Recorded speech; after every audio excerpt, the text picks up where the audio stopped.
هذا سو شباب محكم أنت سو هالقلق كفول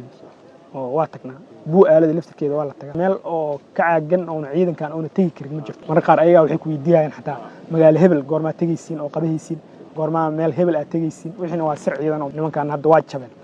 وحاو هراء وحيرة أو هراء جب كودين هذا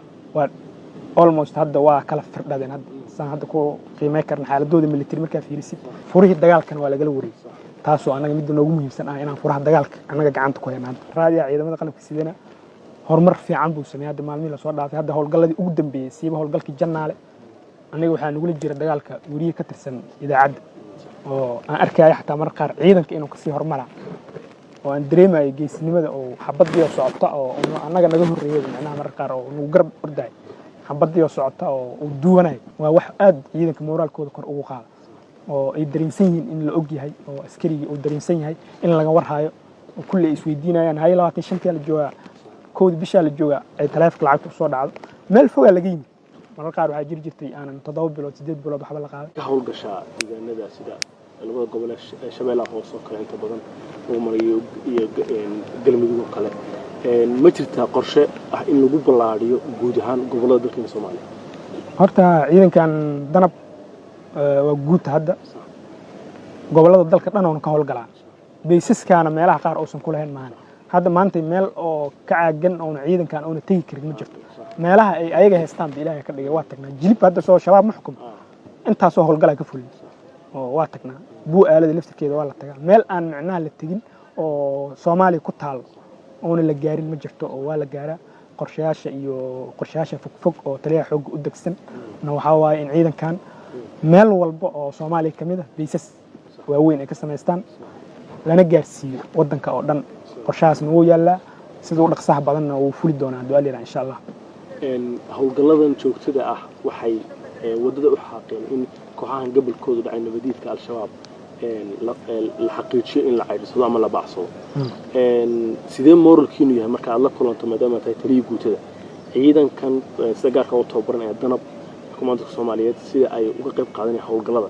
dadka shacabka ah markay la kulmaan iyo dareenkooda wadanimo sidoo yahay dareenkooda والله واحد كوسو جيدنا marka aragtid shacabka Soomaaliyeed aad ciidanka u jecel waay oo mar walba inuu ciidanka Soomaaliyeed hormaro dhulka dadka cadawga laga saar culeys laga qaado dad aad u jecel waay oo dhibaatadan iyo waxaan haysta laga dul qaado oo marka qaar xataa ayaga ku sii jeediyaa waxay ku leeyihiin meeshaas ay sii jiraan nimanka looga sii daba tago marka qaar ayaga waxay ku weydiiyaan xataa magaalo hebel goorma tagaysiin oo qabahaysiin goorma meel hebel aad tagaysiin wixina waa sir ciidan oo dabcan qofkii shacabka ay lama wadaagi karo laakiin balanqaadka anaga waa siinaa ilaa meel magaalo Soomaaliya kamid ah nimankaas ay joogan inaan anaga hubka dhigeen oo ku daba jirno oo la baacsan doona haduu aliyana insha Allah nimankan hadda waa jabeen oo waxa u hara un wax yara u haray jabkoodin hadda waa almost hadda waa kala firdhadeen hadda san hadda ku qiimay karna xaaladooda military marka fiirisid say u kala carareen say ay u kala maqan yihiin jabhadoodii marka fiiriso qaabkay hadda u dagaalamaan marka fiirisid qaabkay u falgalayaan marka fiirisid iyo sidii ay jireen shaqa isku malahan iyo dhulka ay nusgaraynayaan oo furihii dagaalkan waa laga wareeyay taasoo anaga mid noogu muhiimsan ah inaan furaha dagaalka anaga gacanta ku hayno taliya ugu dambeyntii wax soo gaarnay qaybihii ugu dambeeyay barnaamijkan waraysigan gaarka ah ee kula yeelay soo idaacadda ciidamada qalabka sida Soomaaliyeed annagu kaaga mahad celinayna waqtiga ay qaaliga waxay tiray bilooyinkii ugu dambeeyay in madaxda qaranka taliyaha guud ee ciidamada qalabka sida madaxweynaha jamhuuriyadda federaalka Soomaaliya iyo ra'iisul wasaare Xasan Ali Khayrawa inay mushaharkii loo kordhiyay ciidamada bal gaar ahaan guud ahaan maadaama ciidanka kumaandoodka Soomaaliyeed ee dalmatiin kana sida xoogga dalka Soomaaliyeed sidee u arkaan maadaama ciidanka hogaamiso ciidanku mushahar kordhintaas moralkooda sama xisab bedelay horta anaga madaxda sare oo dalka qayb weyn ayay ka qaadatay dhismaha ciidanka xoogga dalka Soomaaliyeed gaar ahaan hadda unitkan kumaandoosta xuquuq oo askartaas kale xoogga dalka Soomaaliyeed qaataan waa la siiyay askarigeena markii uu dareemo in laga fikiraa dawladdiisa ay ka fikireen oo mushaarkiisa oo soo dhacaa 25 bish oo telefonkiisu ay u soo dhacaa oo micnaha soo duurka joogo oo dareensan yahay in dawladdiisu ay ka war hayso haddii uu dhaawacmo meesha ku dhaawacmo diyaarad inta looga soo qaado isbitaalka xoogga la geeyaa tabartii marka qaar iska sii yaraata laakiin waa wax aad ciidanka moraalkooda kor ugu qaada oo ay dareensan yihiin in la og yahay oo askarigii uu dareensan yahay in laga warhayo oo kulli ay isweydiinayaan hay 25 la joogaa kood bisha la joogaa ay taleefka lacagta u soo dhacdo meel fogaa laga yimid mararka qaar waxaa jiri jirtay aanan 7 bilood 8 bilood waxba la qaaday tartiib waa la soo socday marba meel ay imaanaysa hadda maantana ma sha Allah meel fiican hadda joogtaa oo ayadana aan rajeynayno inay meeshaas ka sii fogaato marka dawladana aad ay u garab istaagsan tahay ciidanka aniga hadda intaan ku dhex jirno taliya waxaa jira idaacadda ciidamada qalabka sida qayb ka tahay hawlgallada la raacda ciidanka xoogga dalka Soomaaliyeed rag ka tirsan waxay u shahiideen iyagoo soo gudbinaya dhibaatooyinka iyo hagadaamooyinka ay nabadiidku u geysanayaan dadka shacabka maxaad ugu baaqaysaa iyadana ku dhiirigelinaysaa wariyaasha idaacadda ciidamada qalabka sida wallaahi horta idaacadda iclaamku waa muhiim qayb weyn oo ka yahay dagaalka iclaamka ama meediyaha waa qaybta ugu muhiimsan oo wax lagu sameeyo haddaa fiirsan nimankaan hadda cadow ah oo aan la dagaalana heer waxay gaarsiisan yihiin wiilka mutafajiraadka ah oo laamiga taagan oo kaamira wata baawur yar oo qarax ku siinaa wuxuu leeyahay Ismaaciil meesha ku dilay macnaha wax oo propagandadooda meesha gaartay macnaha iclaamka marka waxa looga hortagi karana waa iclaamka iyo meediyaha aad u muhiim u yahay ciidamada qalabka sidana raadiyaha ciidamada qalabka sidana horumar fiican buu sameeyay hadda maalmihii la soo dhaafay hadda howlgalladii ugu dambeeyay siiba howlgalkii Jannaale aniga waxaa nagula jira dagaalka wariye ka tirsan idaacadda oo aan arkaya xataa mararka qaar ciidanka inuu kasii hormara oo aan dareemayo geesinimada oo xabadii socota oo annaga naga horreeyay macnaha mararka qaar oo nagu garab orday xabadii socota oo uu duwanayo macnaha taasna waxay muujinaysaa meesha ay idaacadda gaartay taasna waa wax aad soo dhaweynayno mar walbana howlgallada la aadan inay qayb ka noqdaan idaacadda ciidamada beenta ay nimankan sheegayaan ay soo tabiyaan wax runta ah oo xaaladda marka dhabta oo meeshaas taagan ay ummadda Soomaaliyeed u soo gudbiyaan aadan u soo jeedina waxa ku daawanaya shacab Soomaaliyeed waxa ku daawanaya shacab xorka ah kooxaha gobolkooda dhacay waxa ku daawanaya shacab wali tuulooyinka Dhuumaaleysiga ku sugan yihiin nimankani ay ku hagardaamaynayaan ku dhibaateynayaan waxa ku daawanaya shacab Soomaaliyeed oo jecel ciidamada qalabka sida guud ahaan gaar ahaan ciidanka xoogga dalka Soomaaliyeed waxaad ugu baaqsay wallahi shacabka Soomaaliyeed meel walba joogaan horta shabaab sidiisaba waxa waaye waa cadow ummadda Soomaaliyeed waa Ismaaciil kaligiis cadow kuma aha ciidankan danab kaligiis cadow kuma aha ciidanka xoogga dalka Soomaaliyeed kaliya cadow kuma aha madaxda dawladda oo maanta noo talisa kaliya cadow kuma aha wixii dawladda u shaqeeya kaliya cadow kuma aha ay waxay cadow ku yihiin qof walba Soomaaliyeed oo nool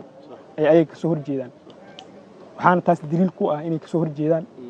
oo maalin walba aan aragnaa waxyaabihii hadda ugu dambeeyay ay sameynayeen hadda qarixii hadda ugu dambeeyay oo ka dhacay X control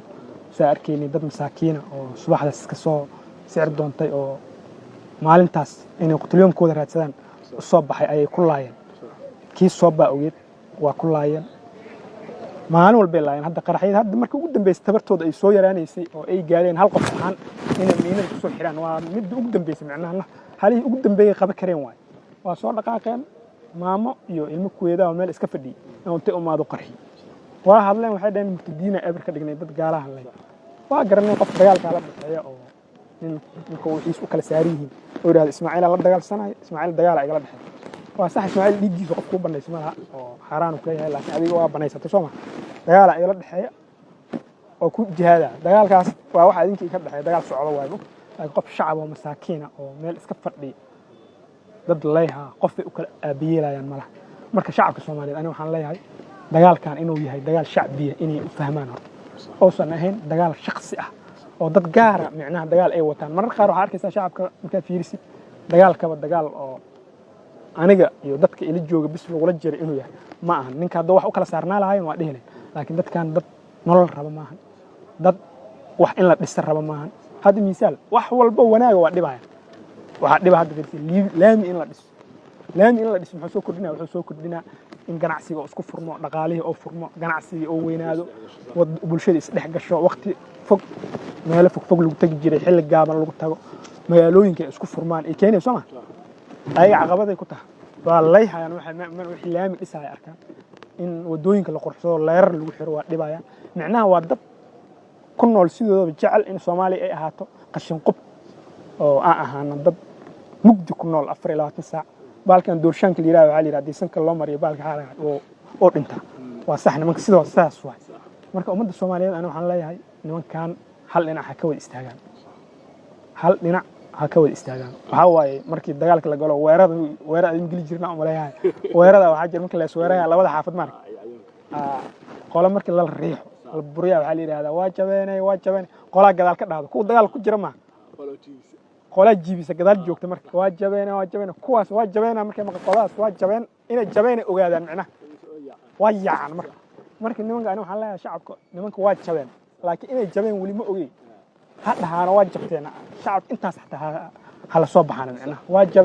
jabeenay wax weyn waa ha gaarsiiyaan macnaha ha u sheegaan hadda wax kale aadan ku sameey karin waxa kale oo aydan jira dadku waa is yaqaanaa Soomaalidu waa istaqaanaa dad ehel leeyahay dad qaraabaa leeyahay qabiil la isku xirmaa meel walba la isku xirmaa qof walba qof shabaab oo yaqaanaa waa la yaqaanaa waa taqaanaa ninkan adiga doon ku dhibaateen ummadda Soomaalidu dhibaataya haddii awood meel amarsiisa weemeys shacabka Soomaaliyeed waa ka badbaadi kartaa macnaha adeerka hadduu dhalay aabaha hadduu dhalay ummadu leeynaa macnaha dadkaas oo laayeen adiga hadhow qeyba ka tahay aakhiri adduun waxba laga weydiina inaad sheegto marka aad dhahdino ninkan ummadu leeynaa sid indirect ah ku bixis dadka qaar waxay leeyihiin meel aan u marsiino ma naqaan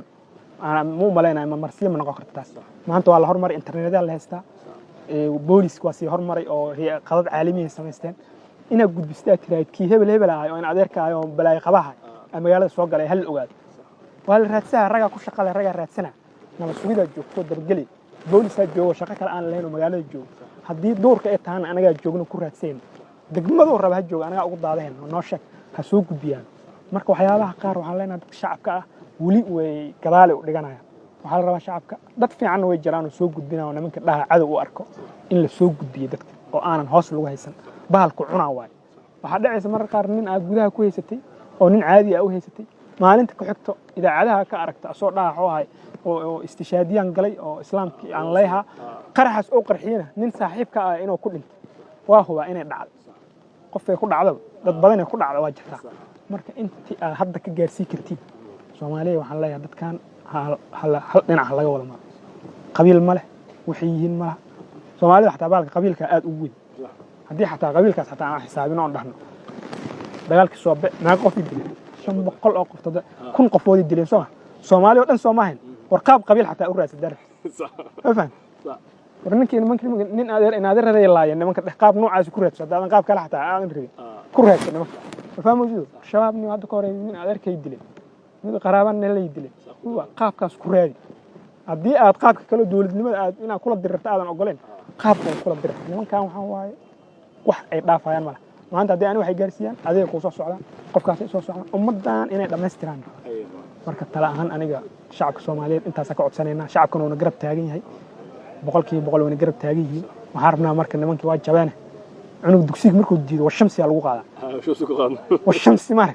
nimanka waa shamsi sifac lagu qaado waa jabeen wax yar u haray insha Allah bilaha soo socdana guulo badan aan maqli doontiin haduu aleeyahay insha Allah oo dalka inta ka dhiman oo ay gacanta ku hayaan in dib looga xoreeyo taasina hagideeda iyo tilmaamteeda iyo goorta ay noqonay taliya xooggan ka sugayna haduu aleeyahay insha Allah asaan noo hormuud ah seena ka go'an tahay in dalkan laga xoreeyo iyo madaxda dalka kulli waa ka wada go'an tahay insha Allah taala marka adinkan aad u mahadsantiin insha Allah